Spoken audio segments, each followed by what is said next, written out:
And you and here too.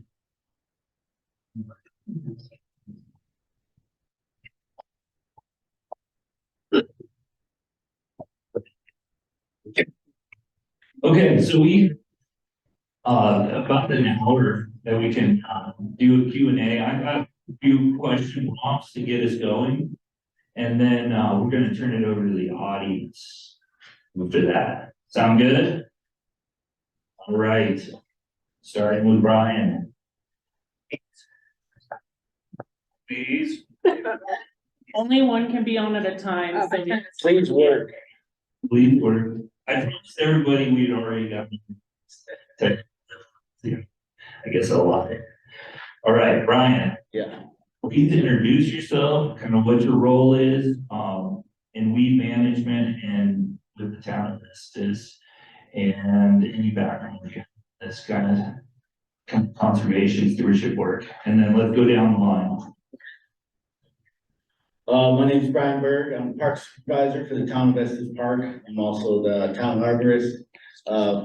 I have been Park Supervisor for 8 years. I've been here in town for 12, maybe 13. My background is environmental studies and biology, graduated from Western State. I am the land manager for all town-owned parks, including 9 to 11 of our conservation easements. Right-of-ways, drainage ways, open spaces, downtown parks. And I've been killing invasives for 22 years now. Started in Wisconsin, totally different world over there, totally different invasives. And then we've been killing invasives here for 13 years. Scott.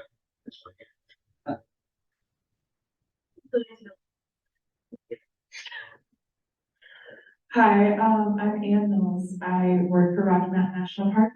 I lead our invasive plant management on both the east and west sides of the park. My education background is in both biology and natural resource management. I got my start working with weeds up in Michigan, northern Michigan. Working for conservation districts out there, as well as nonprofits that did kind of like the cost share programs, treating private landowner properties, whatever weeds were growing. Did that for a couple years, came out here, and I started seasonally working with the Park Service, always doing the spray crews, walking around with the backpack sprayers. I'm sure you've seen us out there. So more recently started working for them year round. And yeah, we manage a variety of species. We try to hit roadsides and trailways, high dispersal areas first. And we try to match kind of the Larimer County and the Colorado state objectives for priorities with our invasive species. My name is Danny Gigax. And looking around this room, I'm like all the rest of you, retired. So I don't work. But I live in the uplands, and we've had issues with musk thistle, dandy brown, cheatgrass. And my background is I have a PhD in weed science. And I've worked for Bayer for 5 years, and then I worked for myself for 34 years. So do have a little experience. And I'm just here to try to help you guys answer some questions. Okay. There you go.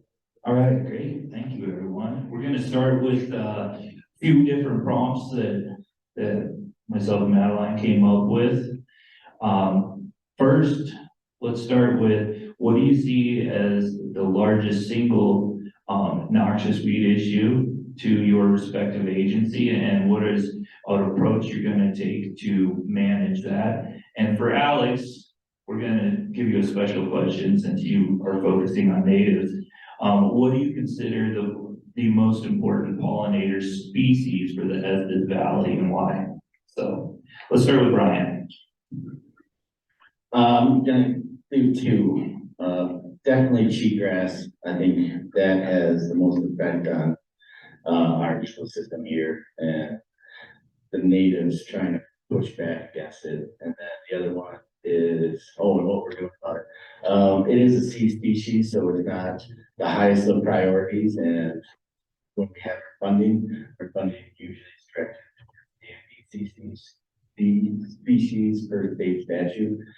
So we have built funds after this too, go after cheatgrass in our spaces and space easements. Those are these. Then my second species is knapweed, just that has been flourishing in the Estes Valley without a doubt. Similar, it does have an effect on the ecosystem decides to push out. So we spray that very heavily. And that's probably top yes.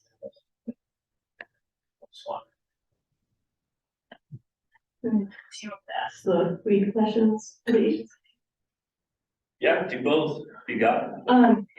Well, yes, in I would also agree with you as well on cheatgrass, just because rangelands, it's detrimental to our biodiversity out there and to our livestock animals that are grazing it, as well as our wildlife species. Those awns can create ulcers in the mouths of our animals, and it just knocks it out. And although it may be able to see, it's still pretty detrimental to monoculture and reducing that risk or reducing the native plant population. For the pollinator question, I think this is more of a memory for me coming up here. I grew up in Fort Collins. I've been here my entire life, and my parents have some property up here, so I've been coming. And it's the hummingbirds for me. I absolutely love them. I have many memories of that, but at least for the bird species, my fiance and I, we live just on the border of hummingbird range on the lower elevation side. And I'm seeing fewer and fewer each year as drought conditions are persisting. Whereas up here, there's much more of a stronger population through their migratory paths, just because we have those native plant species that are able to sustain up here versus be pretty impacted by the drought down below at lower elevations. And then of course, bee species, they're awesome. So I can't really speak to any invasive besides the plant species, although there's others, but I would say our biggest current issues are the bird areas and orange hawkweed on the west. So to start with orange hawkweed, this is a listed species, so high priority for us to control. We've been treating it for a while now, and we are seeing some reduction. I'll use that milestone herbicide that we talked about for masters. We're also continually finding new populations. So we're realizing that we may not know the full extent of our infestation with this. We've found a few populations that are actually a handful of miles up trails, which indicates that it is spreading by seed to some extent. So trying to continue treating that as much as we can, prioritizing that as well as serving for it. Then as far as our current areas, we actually have a crew. The last couple of years has been dedicated to this because we are seeing so much, especially Canada and musk thistle, occurring in these areas, especially on the west side. If you've been on the Town Trail over there recently, it's bad. There's a lot. So spending, probably 2/3 of the summer working on those types of projects. Well, from my perspective, from a homeowner or a supervision perspective, I think the two biggest that are obvious are cheatgrass and musk thistle. And I don't see too much Canadian, but I see a lot of musk. And then it's mullet, yeah, and mullet is the other. So those three, and they're easy to control, you can spray them. I can tell you that, a spade works. And I've done that for 3 or 4 years, and now I've had 2 back operations because of it. And I'm not doing a spade anymore. Because in our subdivision, we have some people that are pretty sensitive to spraying.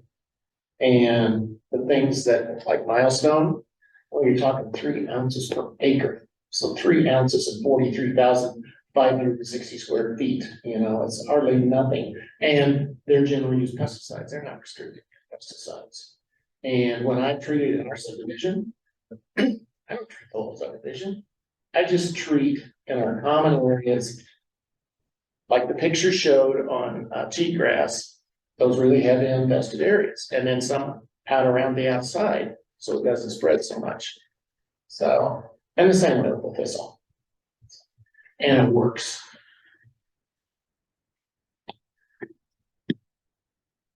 Thank you, Danny. I think you started to dig into our next question, and that's what is the biggest barrier that each of you have respectively to effectively manage noxious weeds?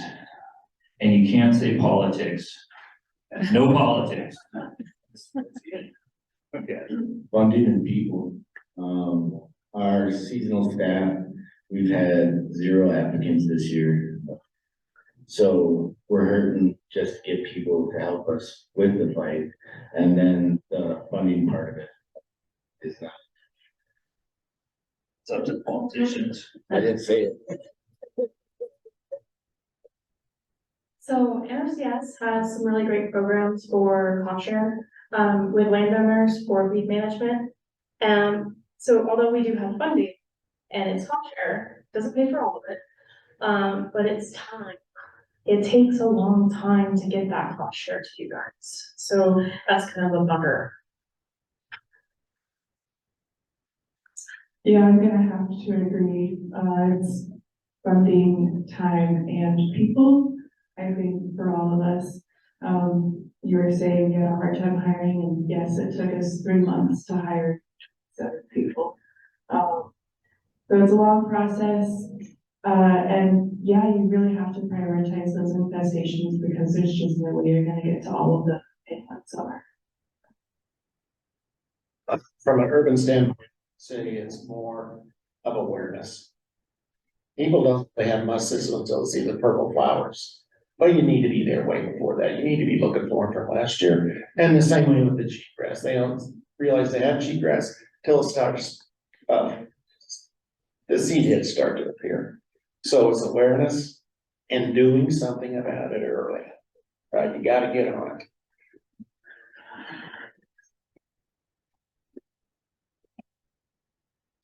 Right. Those are the 3 questions that we prepared. Can we move it over to the audience now?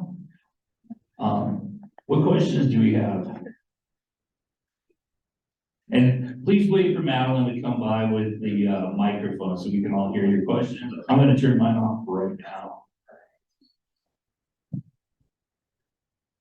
Thanks. I was curious if you could just quickly recap when the best times to spray are in general. So cheatgrass, I think you said it was kind of June-ish, and thistle mullein or some other time, so that I'm making the best use of my time. Thanks. Fine. Yeah, go ahead. Okay. Again, it depends on the species. However, if it's green, it's growing vigorously, it's not stressed out by the environment, like it doesn't have drought stress, and it has leaf area. Leaf area is very important because a lot of these species, as they mature, they lose leaf area. That's a fantastic time to treat it with herbicide. And then once we do start losing that leaf area, that's a good time to start mechanically controlling it, cutting off seed heads, digging it out of the ground, pulling it. And in regards to cheatgrass, if you're going to be using that Rejuvra as a treatment, then late June is the optimal timing. If you go further into the fall, then you might have to tank mix it with a partner. Well, and the other thing with cheatgrass too is, there's another product called Plateau. There's another product called Plateau by BASF. And it's very effective. So think about the biology of cheatgrass. It comes on in the spring and it comes on fall. So treat what you can early. And then early June, and throughout May, and it's easy to spot. In the same way with the thistles, treat them before they get in the rosette stage. The leaf area is way more and you'll be way more effective. And milestone is a good one. You know, personally what I do, if I don't have milestone, I go to Ace Hardware and buy Weed Begun. Because it has 2,4-D and Banvo in it. And I have a backpack, but you can buy these squirt bottles that are about like this, you know, like kind of like a Windex bottle, but they have a yellow top. And then you just put a little, you know, put the amount in the bottle for a quart, put it in, shake it up, and then just go like that. And, you know, 20 minutes once a week does phenomenal for you in your yard or even in your open areas. Just to clarify, the Jura treatment in June is a pre-emergent, so that's not post-emergent.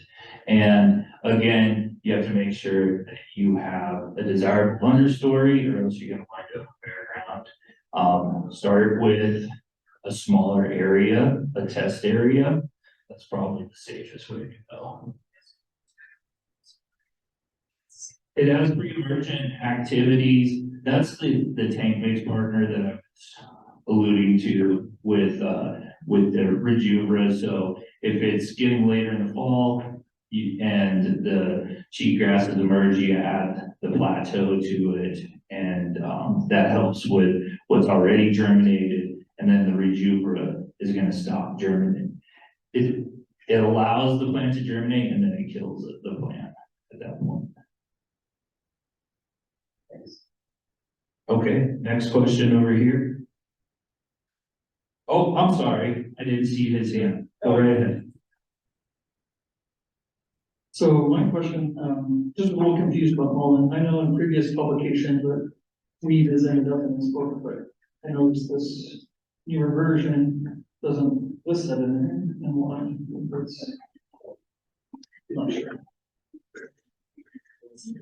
Yeah, also clarification, this is the 2019 booklets, we had those in our office for a bit.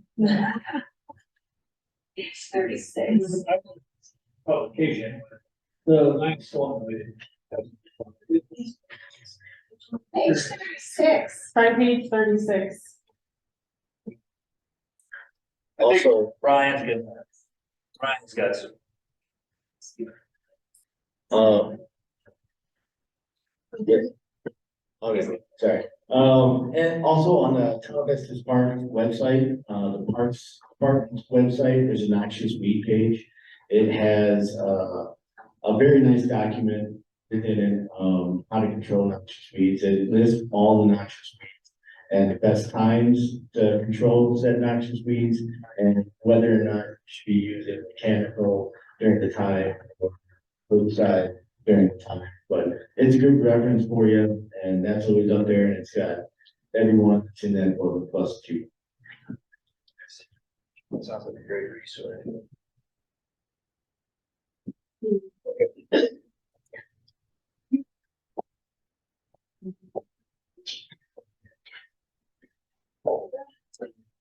Thank you. If I go ahead and spray in the yard, and pretty much I'll have beer. And how soon after can you start planting native seedgrass? Well, that It's still on. hello. That definitely depends. Alex, you want to try answering this? So I'm not as well versed with, herbicides. I think the general, like, wait 30 is like 30 days. Depends. But for instance, like, like Rejuvra, like it sits in that top 2 centimeters of the soil and it really kind of inhibits that germination. So if the seed bank and the perennials, they aren't as affected because the root zone is below that top 2 centimeters. But there is still some ongoing research on certain herbicide applications with how does that impact perennial species versus annual species that are more weedy. So it's tricky. I would say, yeah, maybe what I would do is I would probably do it in a patchwork. So like maybe you have to spray your entire yard, or can you spray in spots, but maybe. So if you have spots in your yard that are really heavy cheatgrass, I take care of them. Right? And I live with it for this year and let this herbicide degrade, the half-life degrade several times. And then I come back, and if you have species that you can plant in the fall, I would do that. But the best time to plant species are March. Come back for an early spring and hit it. That, I mean, from a systematic standpoint, I think you'd be far better off because you might not get the rate on right. You may get it on too heavy, where it takes time for that thing to break down, a little bit of time. So that's what, if it was mine, that's what I do. Can I just add to that real quick? And with that Rejuvra herbicide, if you're planning on revegetating, I would look at some other options, some other integrated tools, because it'll put a residual down in your soil and it could last up to 2 years. So you gotta be careful, but you gotta consult with an expert to use that stuff effectively.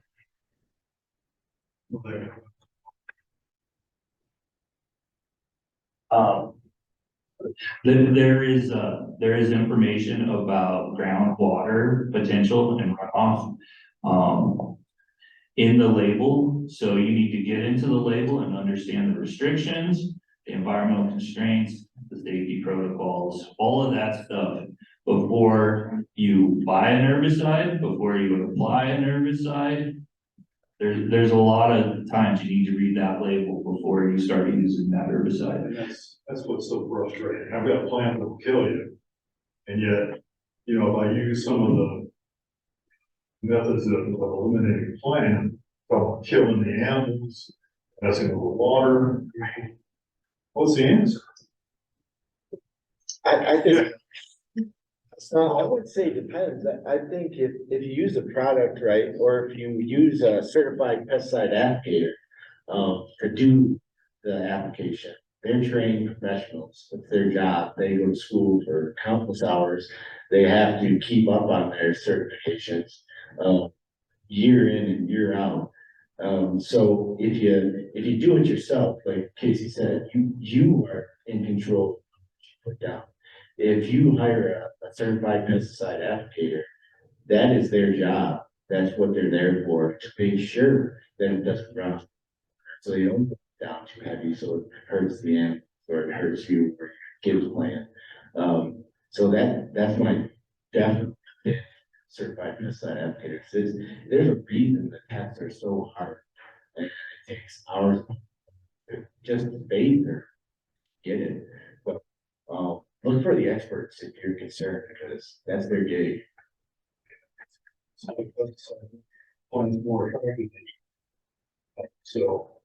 that's concerned too. No, most of them, once it's dry, good. For most animals, otherwise it wouldn't have came off. Correct. That's why it costs so darn much, for millions of dollars going testing. Like the cheatgrass one, that took 10, 15 years now. Yeah, I mean, it's crazy, huh? We don't not likely like that, but we want to make sure we're doing the right thing before we put anything out there. And that's what we have staff, certified pesticide applicator. Just a frustration of mine. Yeah, I get it. Brian, I'm sure people can hear you. Okay. What does Estes have any requirements for a spraying homeowner to tell neighbors, and what, if so, what's the radius that we have to announce that we're spraying? Be it our trees for pine beetle, ground for, weeds. I can tell you there is no ordinance from the town that says yes or no any sort of pesticide application or herbicide application if you're doing it on your own private property. However, with that said, when you're spraying trees and drift occurs, if it's a windy day, you shouldn't be spraying them anyways. Your property line, tree law goes straight up in the air, right? As soon as anything you do on your property affects the property next to you, that's what you're not complying. Does that make sense? Thank you. This is for Danny and for the room. How do you gently tell your neighbors?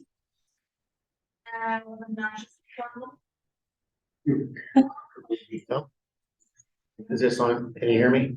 No. No, okay, It's gotta go all the way up. It's kind of tedious. okay. Well, anyway, I'll just speak up. So in our neighborhood, I used to be the HOA president.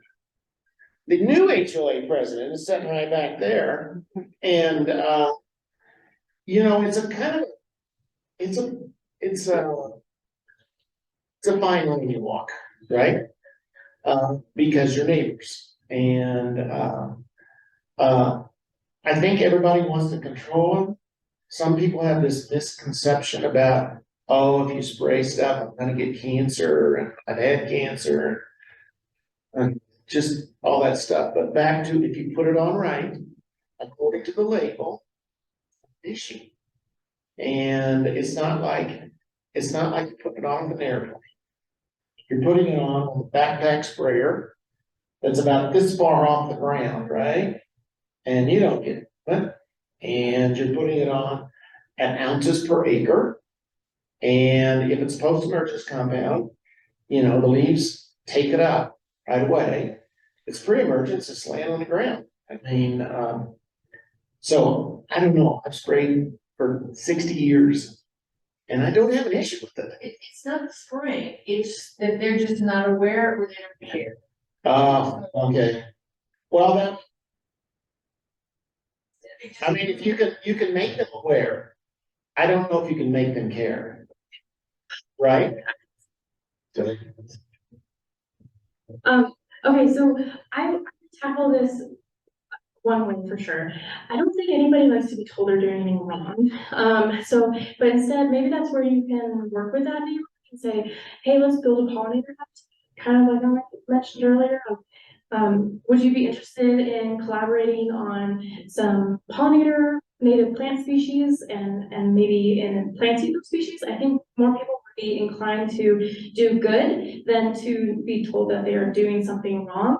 And so I think if you were to approach it maybe in that way, you might have a better luck. And then while you're out there in the yard, make some stuff.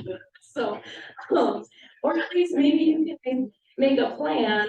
And you can approach that plan, that conservation plan with that neighbor and say, like, look, here's something that has been professionally advised that we, remove these weed species before we start to install these native perennial species. That would be my take on it. But if you have a neighbor that has that many weeds that you're concerned on, there's no way you can pull them all. That's true. There is no way. There's just, it's got to be pretty bad before you really say something to your neighbor. Well, Larimer County, I know, has an enforcement policy. So if you're in Larimer County and your neighbor has that much of an issue, you can't be. Larimer County has steps that they take to make sure that they at least do something about it. The Town of Estes Park also has something in place which you can take a look, do their letter, check again. But that's where I jump in too. I mean, neighbors are neighbors, and you can talk better. Like if I got somebody called on me, and just follow the state statute. Yeah. Yeah. No matter if I bagged it or not. No. So the compliance from the state, which is the same for. But if you're out there talking to your neighbor and say, hey, this is what I've been working, you know, help that neighbor better, heavy hand. They're sure, but you know, then, you know, we all know we have a lot of landowners that don't live here. So that's a bit of, well, unfortunately, that is one of this. Then they'll hire a site applicator, treat that, even charge them, especially in the county. And that's great for that year. I don't think it's gonna come bad. And, you know, you try to be a nice person, that sometimes you be a little more.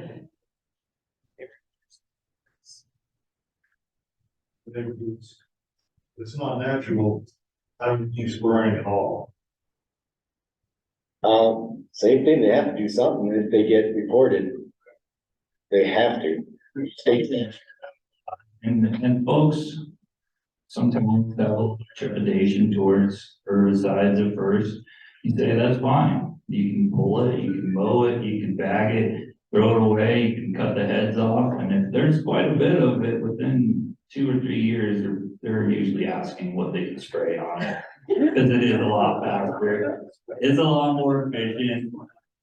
I'm wondering if we could get Ann involved. Do we got any questions regarding the park?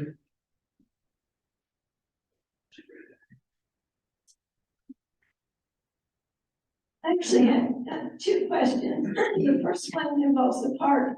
Our land actually borders on the park. Am I allowed to pull weeds over the board? I wouldn't have asked.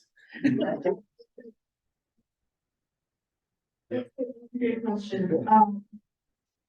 So we do have a volunteer group in a park that are the peat warriors. It's not just the manual control. And they're either pulling or chopping that root the 2 to 3 inches below the surface. There's a process that we have to go through before that. Because we're not just worried about the plant resources, we're worried about the cultural resources, the historic and archaeology resources. So there's actually a very extensive compliance process that we have to go through in the area. And we have to have maps available to us to avoid these areas. So the short answer is, most likely not. You can clip the seed heads, but you cannot disturb the soil because we're concerned about those cultural resources there. What you could do is inquire about the weed warriors, and we can figure out if that's a border area that we currently do manual control in, and then maybe you could join for that. I'm pretty sure they don't. And then my second question. Okay. Get turned on. There you go. And my second question, like not for the park, but what do you think of 2,4-D for spraying? No, for the you got. Yeah. What are you spraying for? Yeah. I'm spraying realism. Broadleaf weeds, 2,4-D and Banvo, weed begone, will do great. Yeah, but not grasses, it's just broadleaves. So you can kill the broadleaves and the grasses are unharmed. Yeah. Sure. Hold up a second. With the Borealism, it's such an early season species that you really got to get on it before it gets those seed pods on it too. Because after that, it's gonna set seed. Yeah. She's on it. All right. I'm just curious, Who's in charge of weeds along, in right of ways, like for the Colorado highways and, local streets? I'm assuming it's either the town, if it's in the town, Estes Park or the county. But we also have a lot of rural, land up here and, see a lot of weeds there. Please call the bureau and complain about them. I appreciate it. Irrigation district, Yeah, yeah, and the bureau, once they hear from you, they'll get on the recreation district to do something. But until they start hearing those complaints, they're not gonna do anything. And in regards to roads, the county's responsible for county roads, the town's responsible for town roads, and CDOT, the state's responsible for CDOT. However, around here, the county's doing all three, I believe. So, we're contracted through CDOT and the town. So if there's an issue on a roadside, feel free to just call our office, let us know, and we'll come up and take care of it. Got a question in that. There's two, you go first. Actually, it wasn't a question, it was just, I used to work for the Parks District, the Director Parks District here. And I can confirm the BLM land, mostly they're the ones that do that, so all the lakeside trail, Stanley Park, a lot of the Fish Creek Trail, some of that's the town, some of it's the rec department, but they do, routes, I mean, it was a daily thing, we didn't know, a picture of one lone mullen, and it's like, you're not doing your job, you go there and pull it.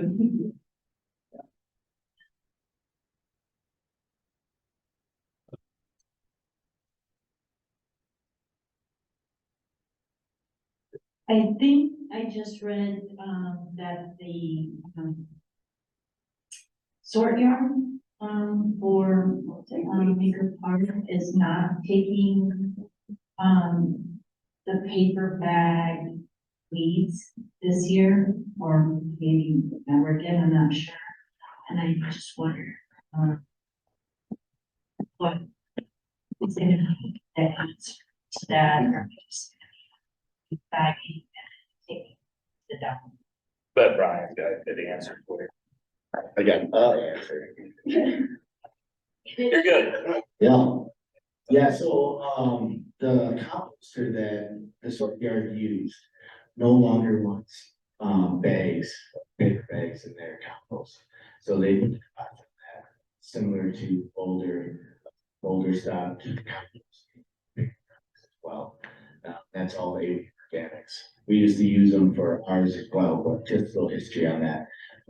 But what you can do with your bag of weeds is every third Saturday in the summer, June, July, August, and September, take them up to 666 Elm Road from 9 to noon.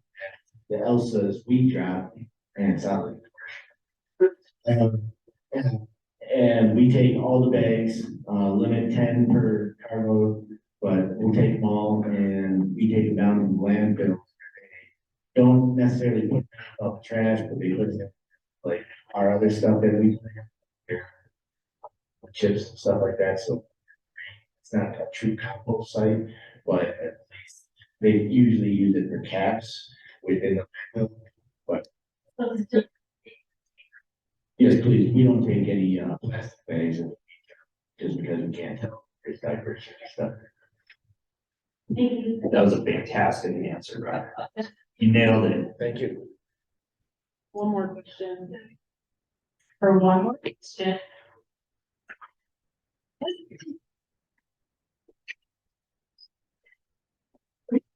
First comment, if you, the 2023, we have them at, True Value and Ace Park, and you can also get them online for the town website. The newest,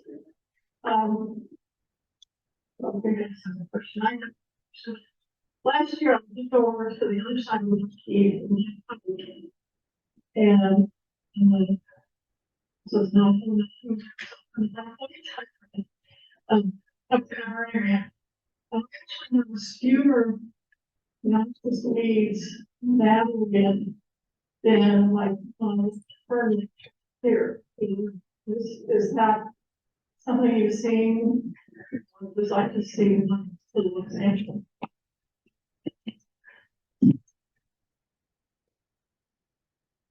Yeah, so I have noticed some of that myself, depending on the site conditions. The funding we have starts the year after the fire and it lasts three years, but really those invasives are starting to come out mainly 2 years after the fire. And I think that's why we're seeing so much in the Fern Lake area. One, because it already had huge populations, had a couple of fires, and so that seed bank is there and available. There's also, if you're talking about near the trailhead, there's a lot there and it's a wetter area. So I imagine that it burned at a lower intensity, a lot of the seed banks survived, and then it's a prime location for that mullein and that thistle to come back. So I do think it's very site dependent, but it's a patchy infestation.